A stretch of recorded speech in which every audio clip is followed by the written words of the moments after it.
there might be, Forrest is not going to tolerate such disobedient. Bragg's not going to tolerate yes, he's not going to tolerate that sort of mutiny.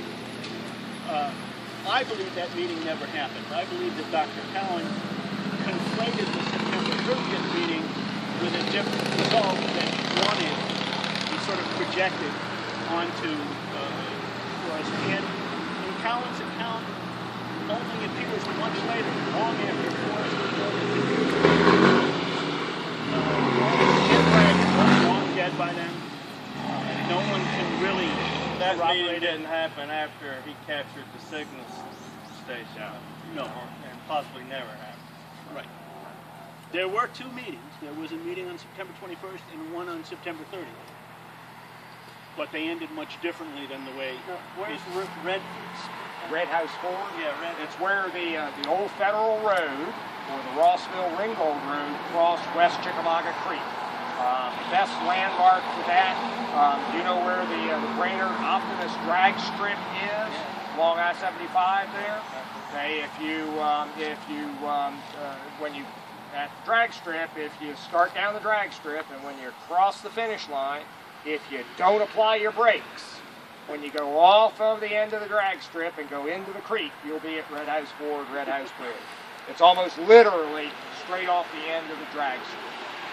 And that road, which has various names, is the old Federal Road across the Cherokee Nation.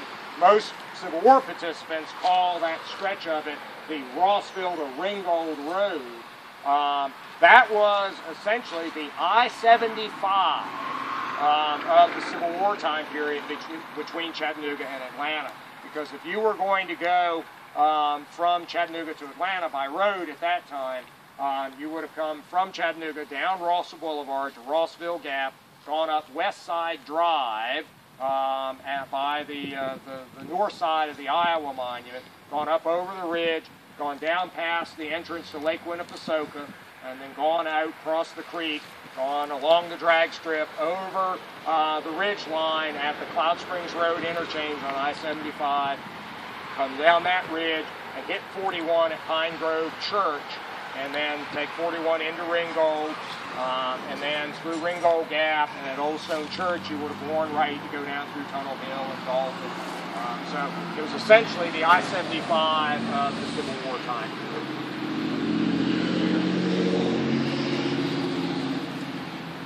I have a real quick question. Okay. Are you that familiar with any of the brigade commanders of New Forest? Well, it depends. Some more so than others. Roddy's brigade? Philip Roddy's brigade. Yeah, somewhat.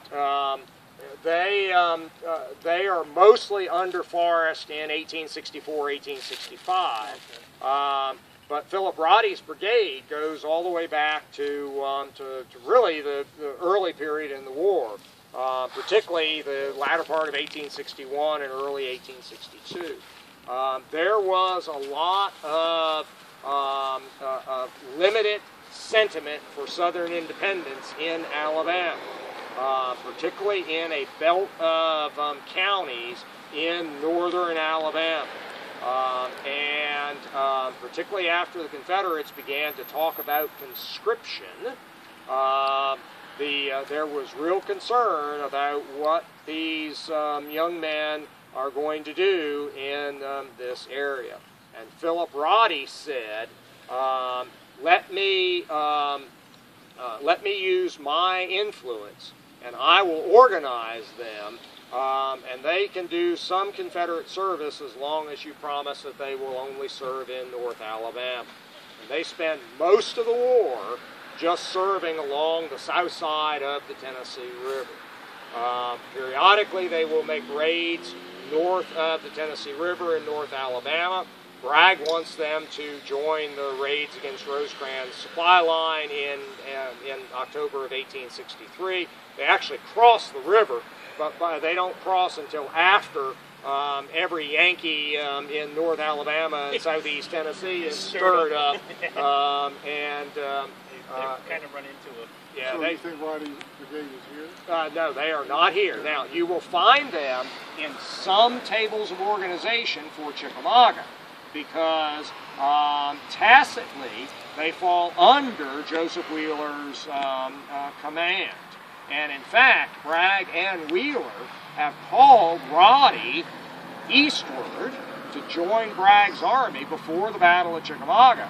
But Roddy has been very, very slow in executing this order. And in fact, how they come to cross the Tennessee River at Gunnersville, or in the area of Gunnersville, in early October to try to make this raid on the supply line that was the closest point on the river to where they were in their very slow movement eastward, responding to Wheeler's and Bragg's much earlier order to come east. It was interesting your comment about the business in Alabama and subscription, because looking at ancestry, my great-grandfather fought in the 53rd Alabama Partisan Rangers and Roddy's brigade. Yeah. So I was just curious. Right. And interesting. Yeah,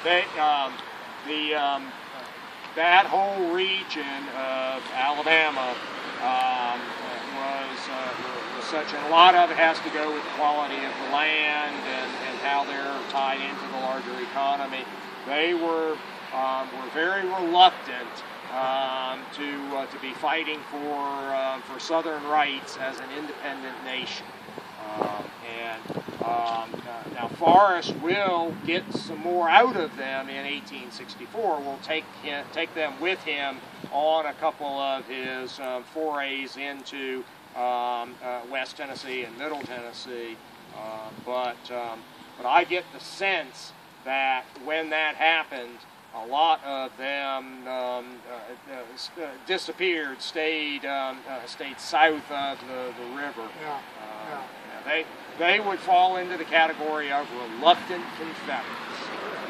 I think there is still a lot of work that needs to be done about that kind of Southern sentiment in the state of Alabama. They were willing to serve close to home in viewing what they defended as home defense. Yeah. There's definitely that sentiment out of Western North Carolina, East Tennessee. When the troops from that department come here to join Bragg, many of those regiments experience significant desertion. Ken No's book, which is entitled Reluctant Confederate, talks about the organization of Confederate troops in the spring of 1862, after there is first the threat of conscription, but then soon thereafter, real conscription. Ken actually wanted to entitle the book Late Enlisters, but the publisher didn't think that would sell. Because he makes a distinction. He is not talking about conscripts.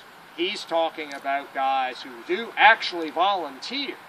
Now, they are volunteering to avoid being conscripted and being labeled as conscripts. But there is some information in that book which will help you understand the sentiment. And then the other avenue, but you've got to look at it and almost hold it up in the mirror and look at the other side of it. There's an old history of the 1st Alabama Cavalry Union, which is raised basically in the same area as Philip Roddy's people are.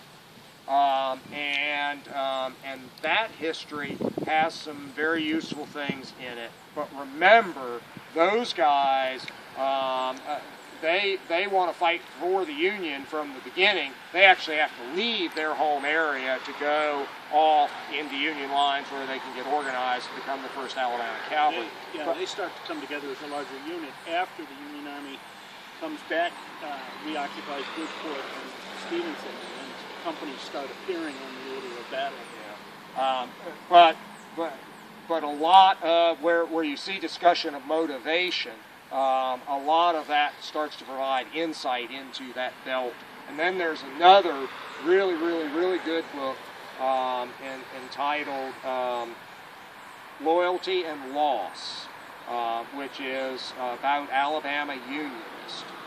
But it is, again, mostly this same belt where Philip Roddy's people come from. Right. Margaret, she's a Chattanoogan, teaches at DePaul.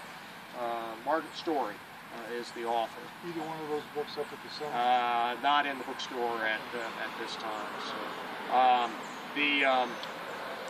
but I don't think there's a good book that's solely from the Confederate perspective of that. Not that I know of. Yeah, you've hit upon the... Right. Well, maybe, actually, maybe that Hilliard, Henry Hilliard biography. I haven't seen it. Yeah, there's a biography of Alabama politician Henry Hilliard, who falls kind of in the same category as Philip Roddy. He raised something called the Legion, which amounts to was originally 3 battalions of infantry, a battalion of artillery, and a battalion of cavalry, a sort of combined arms force. Eventually, they become 2 battalions or 2 regiments, the 59th and 60th Alabama Infantry, and they go into the cavalry goes, I think, into the 10th Confederate or the 8th. I'm not sure. 8. Is it 8th? Well, this is all my dad's family, and they all lived in Alabama. Of course, at the end of the war, Reconstruction, I guess the economy was so bad, that's how all my family lives in Texas. Well, not necessarily just the economy being bad. In a region of divided sentiment like that, there was a great deal of vengeance extracted by people of one side or another against another side.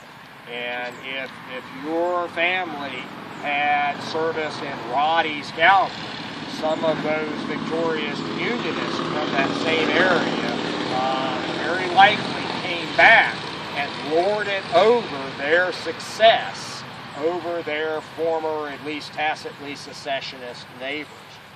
Same thing happens in East Tennessee and North Georgia. Lots of Southern sympathizing people will leave this area immediately after the war and go to Texas and Arkansas and points west. And it's because of fear of retribution. And in some cases, it's real, true retribution. Because when the Confederates were the top rail, they were treating those who expressed less than full Southern sentiment with very harshly. And then when the Unionists become the top rail, the tide is turned. Well, it's funny how that all follows, because I'm 68, my sister's 12 years older than I am. Her name's Dixie. So. Well, and the Confederates lost the war, but in Kentucky, they eventually win, because in the 20th century, the perception of Kentucky has been what? A Confederate state by and large. Except at the time, 2/3 of Kentuckians were opposed to protecting Southern rights by secession and Confederate membership. So. Interesting. Appreciate you sharing. The Civil War is far more complex than North and South, and some of these places, and this goes back to a conversation Dave and I were having about an exhibit title in our visitor center. There was no one South. There were a whole series of Souths, or as the historian Carl Degler described it, the other South, or other Souths, because there were many Souths, and that region is one of them. Todd Gross's Mountain Rebels, which is about Southern sympathizers in East Tennessee, that would have some insights, but that's East Tennessee, and there's some differences too. But all right, thank you. All right.